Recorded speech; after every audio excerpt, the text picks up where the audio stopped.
Hey everybody, Evan Laux here for Motorcycle and Power Sports News. Again, we're here at the Crawford Museum, and right here we have this super beautiful 1952 Vincent Black Shadow, and it's your Ride of the Week.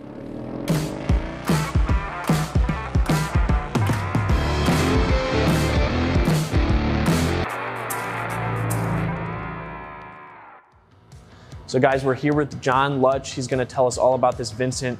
And we actually just got done over there talking about a 1950 Velocette. And you know, there's only a 2-year difference, and these are completely different bikes. This is in 1000cc, that's a 300. But even in 2 years, there's a lot of different technological advancements and components on this bike that were pretty ahead of its time. Yeah, very much so. This is kind of, in my humble opinion, this is sort of the crown jewel in our collection. This is a super significant bike in many different ways. The first being that in 1948, this was the fastest production motorcycle in the world. It hit 150 miles an hour at the Bonneville Salt Flats. There's kind of an interesting story about that. The rider was in full leathers and was really going after the speed record and got up into the high 140s, and he just couldn't get to where he wanted to go speed-wise.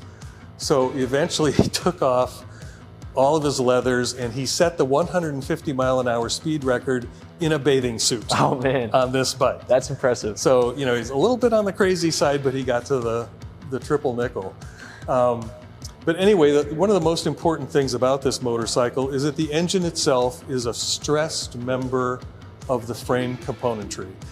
That technology, using the engines as stressed members of a vehicle, did not really become popular until in the 1960s with race cars. That's when that whole monocoque chassis idea came out, and the engines were stressed members of the vehicles back in. So this was at least 10 years ahead of its time, at least.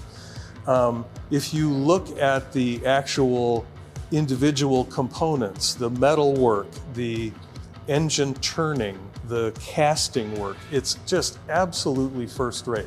They didn't have to go to that level of extremes with fit and finish and quality, but they did.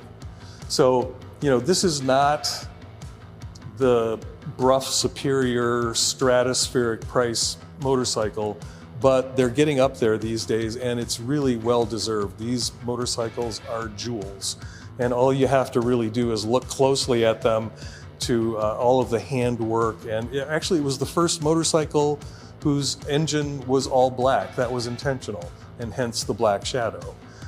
So it set the standard for lots and lots of motorcycles to follow.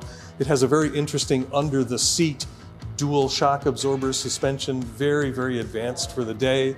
Super easy to work on.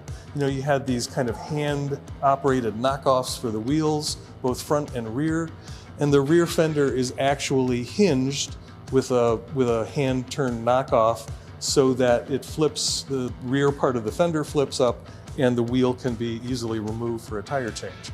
So all of this stuff, even though this is not a racing bike per se, it has a lot of racing technology in it, and super advanced for the day. And that's why they're so valuable these days. How much does one of these run for? You find it in good condition? In really good condition, I think they would start at about $150,000, and depending upon little minutia, would go up from there. So it's a very valuable bike, and in my opinion, worth every penny because they're just so gorgeous. Yeah, like you said, it's easy to see why, because you have this really nice componentry, like a lot of technological advancements, but it's also just a pretty bike. You got the black engine, like it looks good. So all across the board, And we kind of touched on it a little bit when we talked about the Velocette over there, but how does this kind of compare to other British bikes of the time? This is kind of when British bikes were really at their apogee in terms of performance. They were winning races all over the world. They were kind of the bikes to go to for professionals, both in tracks and long distance road races and things like that.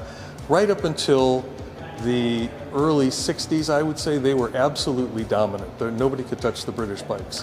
When you kind of moved through the years here, like specifically with Vincent bikes, what was like the next sort of progression in their line of motorcycles? Like, what was the next big technological upgrade? Or the last iteration of this motorcycle was really our Black Prince, which Okay. you see just behind us.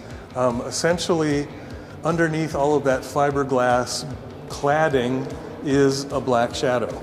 So all the guts are exactly the same. Right. And that bike was, it wasn't really a giant technological leap, but it was in terms of its styling, and the bike was actually designed that way, not for speed, but to keep the rider clean. it's more of like a gentleman's bike. Very much so.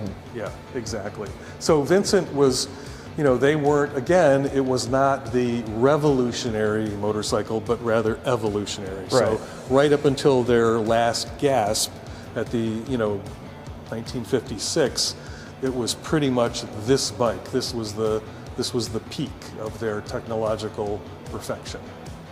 John, is there anything else here about the bike historically, or components that you want to point out before the video ends here? Not really. I think there's lots and lots of information on these bikes on the internet, and if you want to really treat yourself to some interesting history and some absolutely beautiful aesthetics, check out the Vincents, because they don't get any better than that. Well, John, again, like you said, you got a great bike here all around, all across the board, and thanks for telling us about it. My pleasure, sure. Guys, thanks again for watching another one of our Ride of the Weeks. Again, this is a 1952 Vincent Black Shadow.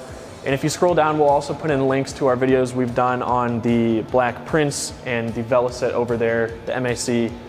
So make sure to check out those as well, and follow us across social media at Motorcycle and Powersports News. Thanks for watching, guys.